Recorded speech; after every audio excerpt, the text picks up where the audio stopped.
Hello everyone, welcome back to my YouTube channel, All Things Taylor, with yours truly, just in time for Wicked Q&A Wednesday. I am accompanied by my version of a handy dandy notebook, throwback. So without further ado, let's get right down to it. Okay. By the way, if you guys want one of these, I found it at the dollar store for $1. So, bright ideas. Okay, most of the questions today, guys, came from my YouTube channel, so keep rocking.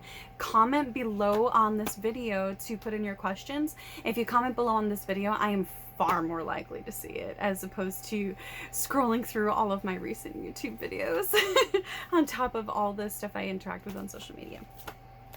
Okay, so let's get right down to it and start with the first one. Someone asked me on my YouTube channel, what is something I hate the most about sports? Since I am a huge, pro sports fan. Something I hate the most about sports is the fans. And that sounds really hilarious because I'm so pro fans. So what I'm going to do is explain. What I don't like about pro sports is how there's fans and critics out there who act like they're fans, but really they're just undercover haters who think they're more legit because they run like a blog or a website or something like that for their opinions that they confuse as facts. So let me break that down a little bit on what it exactly is that I can't stand. I cannot stand, like, for example, I play a lot of fantasy football. And one thing that irks me is people take fantasy football so seriously, but I mean, it's amazing. I take it seriously too. But there's a line, you know what I'm saying? So some people get so caught up in playing fantasy football that they think that they're an expert in football when they've never set foot in a pro football stadium in front of 50, 60,000 fans, plus millions of people watching at home and try to perform at their absolute best. So stop critiquing something that you yourself have not done and probably would choke doing if you would dealt with the immense amount of pressure that pro athletes deal with on a daily basis. If they make one mistake, they have millions of people that play fantasy football jumping down their neck as if that pro football player did that on purpose to screw up their fantasy football team. Like, how ridiculous does that sound? But it happens all the time during football season. That is something I cannot stand. And the reason why I can say that with such conviction behind it and such sentiment is because I've seen it happen and I've experienced it firsthand in the pro wrestling industry. There are people that rate matches and critique matches and write about matches who have never set foot and performed as a pro wrestler in the wrestling industry, but they're an expert. Or aka they're a historian, and they rate your matches 5 stars, 4 stars, and like, there's so many people in this industry that base their value and self-worth off of those opinions. It's so harmful. I've seen people like be so heartbreakingly crushed that they start contemplating quitting the business simply if they didn't make it into the women's top 50 for PWI. That's crazy. That's crazy. It's all pure opinion and conjecture, like, especially when you think about the fact that it's a competition, it's a sport. Absolutely, pro wrestling is definitely a sport. I think the fakest thing about pro wrestling is the finish of matches because it's predetermined. That's the fakest thing. But the hits you're taking, those are, a lot of times, they're real. Okay, some of the promos, even if people apologize for them, they're real. So there's so much that's real and not fake about wrestling. But when you start basing your value about how many matches you've won and lost, it's like, it's rigged, guys. The booker is the one telling you who won and lost. Like, a lot of times this isn't pure competition in the sense of, like Greco-Roman wrestling as a gladiator in the amphitheater. Like, no, this is completely different type of competition. But with that said, it still irks me because so many people have an opinion, but they themselves have never done it. If you have never been a pro wrestler, performing live on pay-per-view where they can't edit out your mistake, whatever, and the channel you're on cost, $50,000 a minute, that's a lot of pressure. One mess up could be the end of your career, or it could end someone else's, depending on what kind of oopsie you made, like break their neck or bash their face in by accident, hit them over the back of the head with a chair. So it just really grinds my gears. I swear I should do one of those Peter Griffin segments weekly of what grinds my gears. Like, you guys would be very surprised on the things that grind. But see, I love fans, I just want them to kind of look at things from the side of the people that are actually in the profession a little bit more, just to be a little bit more conscientious of the pressure, the high stakes. Like, yeah, pro football players and baseball players can make millions of dollars. You're absolutely right. But their ability to make all that money it's such a short window of opportunity compared to somebody who smartly invests their money and works at a job they like that's not, in the public eye for 50 years. You have, as somebody who's not a pro athlete in the public eye, you have such a larger window of opportunity for what you can do. So the lifespan of a pro athlete for their career as well as their lives is a lot of times a lot shorter than the average human being, from all the damage, the wear and tear, the stress, the lifestyle. There's so much that goes into it. So that is something that really, truly bothers me, that I hate about pro sports. So for everybody, myself included, who play fantasy football, that football player did not mess up because they found your fantasy football league online and saw you trashing them the league style on message boards. I'm sorry. They're not thinking about you when they're playing pro football. I'm sorry. And pro wrestlers, a lot of times fans will say a lot of negative things about their talent and all this other stuff, and like they don't stop to think like maybe they are wrestling that way because the match was booked that way. I can't tell you how many times I was booked a certain way by my agent or whoever was in charge of my matches, and I could have done so much more in the match, but I wasn't allowed to. So I just urge fans to kind of take a step back and try to see the bigger picture and think of all the different possibilities that could be happening. Maybe that wrestler doesn't actually suck. And maybe you not berating them every day on their social media, telling them how much you think they suck, might actually save a life. I'm not saying like, go out there and be afraid to hurt people's feelings or whatever. No, I'm just saying just be a little bit kinder and a little bit more conscientious, because you might not know what's actually really going on. And take a step back and just be able to laugh at yourself and just enjoy the game that you're watching. So I think those are my biggest things about pro sports. Like, just take a step back, calm down, breathe, it'll be okay. And don't base your self-worth on opinions of others. Base it on your own work ethic and your own integrity and how much you put into whatever it is that you're doing, whether it's wrestling, whether it's pro football, whether it's hockey, which I also love, whether it's, NASCAR, whatever the case may be. Okay, that was a really good question. I could have talked a way longer time on that one. Lots of experience in that. Someone asked me if I have ever noticed how when wrestling companies introduce a brand new belt or they redesign an old belt and bring it back with a different look, they asked me if I've ever noticed how fans will often express their opinion on it, but a lot of wrestlers won't. Have I ever noticed this? This comes from my YouTube channel. Yeah. But it's a very simple answer. Fans aren't necessarily going to get fired for speaking their opinion. I mean, let's be real. You guys aren't going to get fired for speaking your opinion about, for example, the brand new NXT women's tag team titles. You guys won't get fired for that. But you bet your bottom dollar somebody's going to get reprimanded, fined, or fired for speaking their mind if they work for NXT. You know what I'm saying? So, yeah, I'm sure fans will express their opinions on just about anything, as we discussed in the last question. But it's a little bit different when it's your livelihood on the line and you don't have a backup plan. You don't have a safety net. There is no plan B. And for a lot of wrestlers, they don't have a plan B. That's why a lot of them are 85 and still going to conventions, because they don't have anything else, because they gave their entire lives to the pro wrestling industry. And no matter how much love you give the pro wrestling industry, it just never loves you the same way. Like, it's not a 50-50 relationship when it comes to the pro wrestling industry. It's an entirely different beast. So yeah, of course, like fans, you'll notice fans express their opinions about the new belts or the reintroduction of belts or the redesign of belts. But a lot of fans, like I said, they won't get fired for that. Whereas, a lot of wrestlers, they're either afraid to get heat, afraid to get blackballed, or afraid to get fired.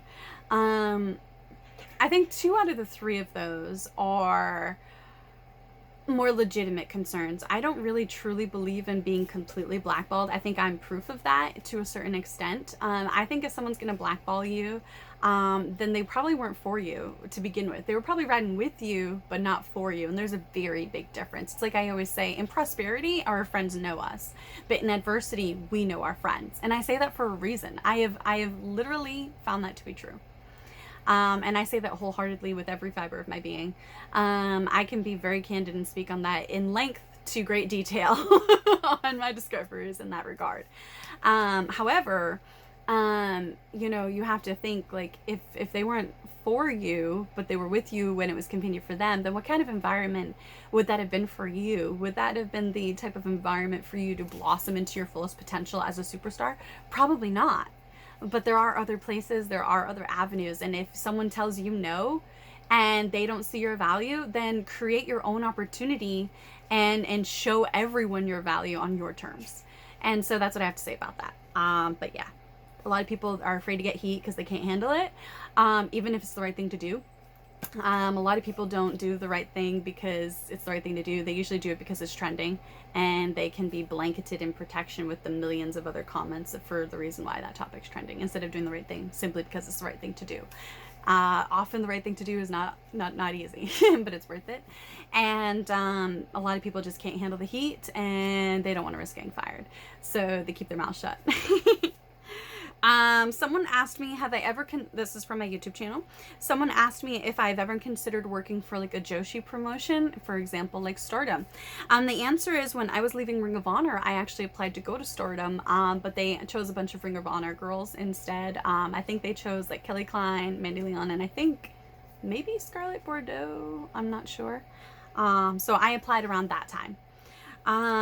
So yeah, but I wish everybody nothing but the best, honestly. I have no hard feelings about that at all. Not at all. Kudos to cheerleader Melissa. She paved a lot of way for women in the business a long time ago. Someone asked me if I could elaborate on my feelings of the Heidi Lovelace storyline I had at Ohio Valley Wrestling. So for those of you that don't know, Ruby Riott and I were at Ohio Valley Wrestling together at around the same time as like the Blossom Twins, Lady Tappa, and some other people. And sorry, I'm getting over a cold. And Heidi Lovelace, I was in developmental at the time for TNA, and I was working on acting skills, and my goal was to be so hated in that Davis Arena, and I think I did a really good job, because no matter how much the bookers tried to book me to be a babyface, they just hated me. And that's a completely different story. If you guys want that story, it actually has to do with Al Snow. To me, it's a very awesome story, just because it was like one time where somebody that was a lot more knowledgeable than me actually gave me props and kudos, saying I proved them wrong. So it was always like really cool to me. But anyways, so I was in developmental at that time, and my goal was to be just so hated as a heel. Like, they were hating me as a babyface. I was like, well, if they already hate me as a babyface, I can turn it up like 30 notches in annoyingness. And so that's exactly what I did. From the way I spoke, people thought that was my real voice when I was like, "You're a queen!" Like, that's not my voice at all. So I would do things like that and just be so obnoxiously annoying, like that annoying girl in high school that everybody just loved to hate and hated to love. That was like my goal.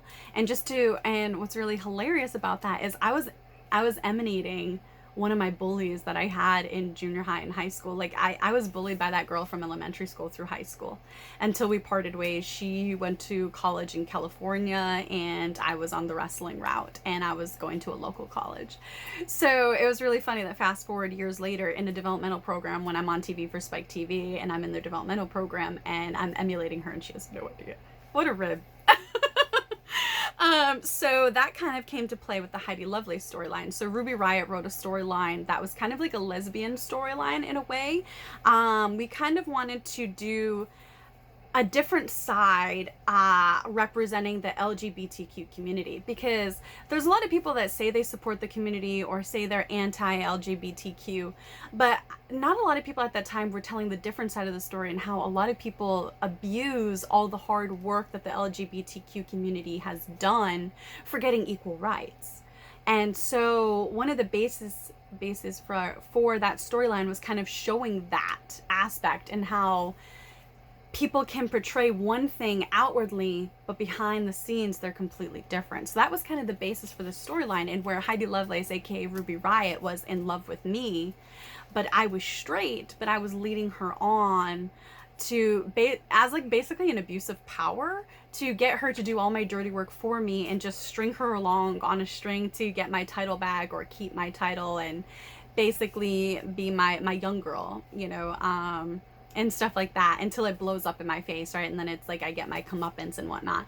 And so that was the big long storyline behind that. And Ruby Riott actually did a lot of the writing, and then once she came up with the idea, then we started elaborating more and making it mean a lot more, and we like co-wrote a lot of really cool stuff that I thought was, you know, really revolutionary, considering we were technically in the Bible Belt in Louisville, Kentucky, and, you know, we were sponsored by Papa John's at the time. So that was very groundbreaking stuff that her and I were working on. And I was actually like, I think it was like really cool that we were doing that. And I don't know, it got a lot of steam quickly. We were very, very surprised.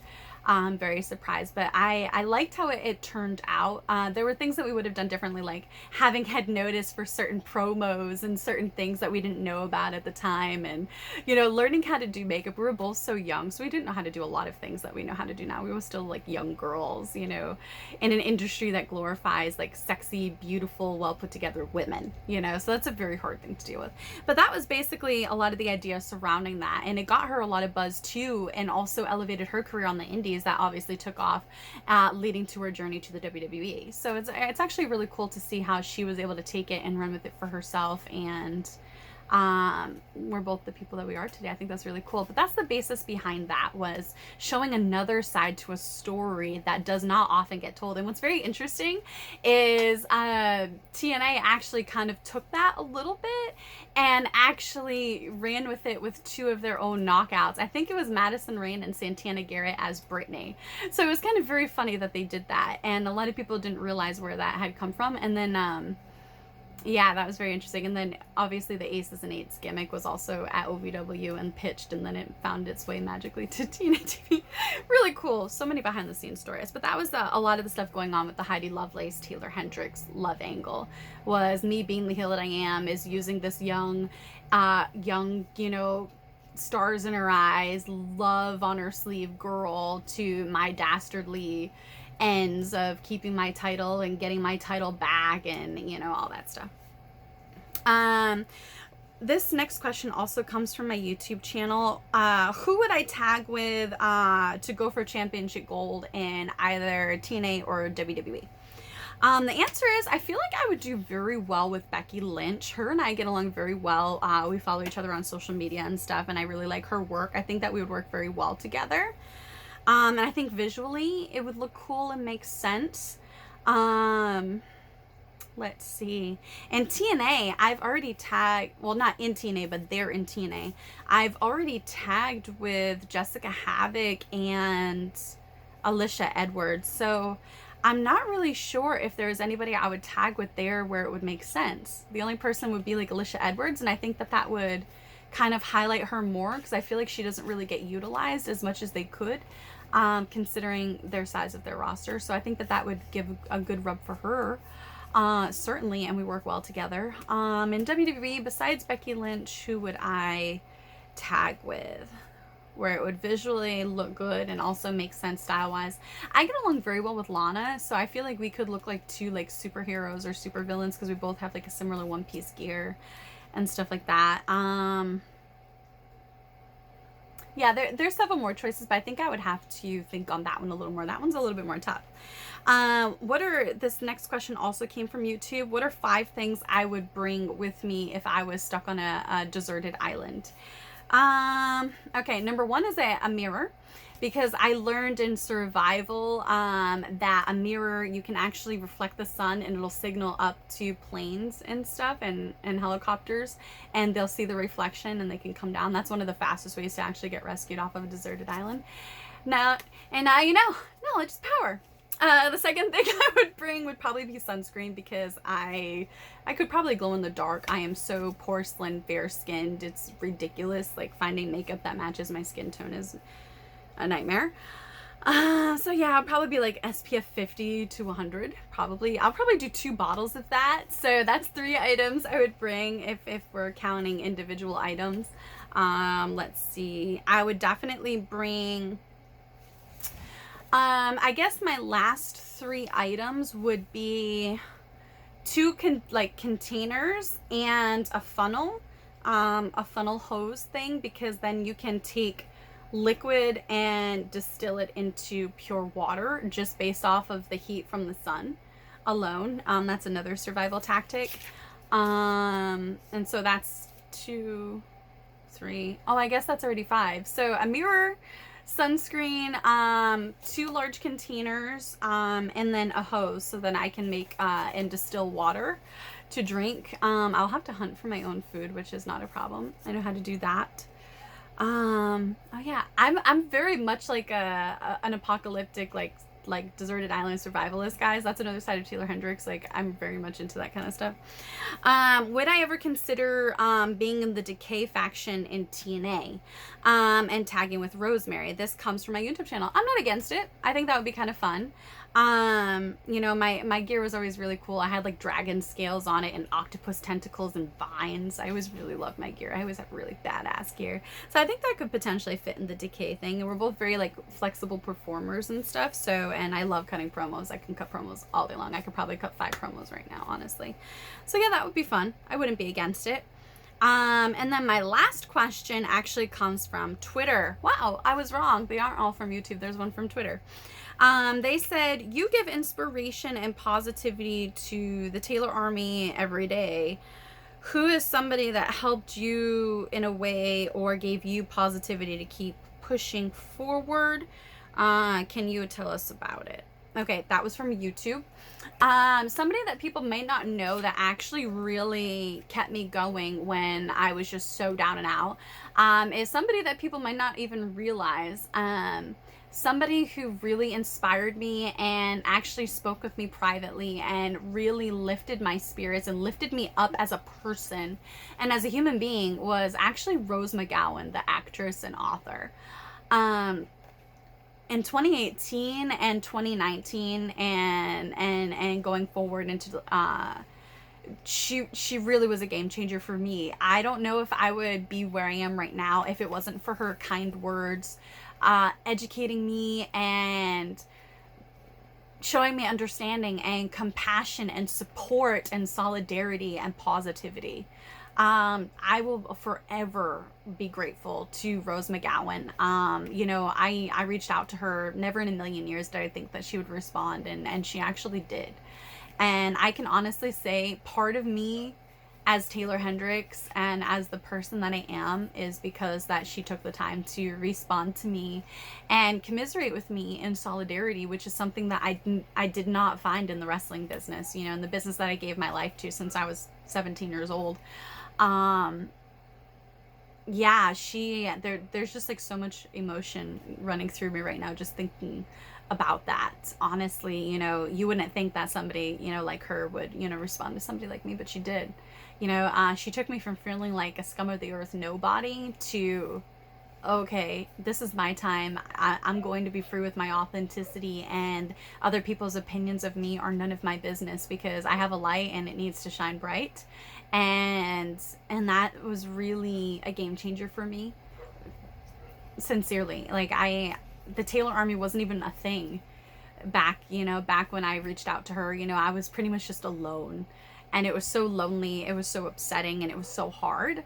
And she helped me see the strength in myself to turn that around. She gave me hope.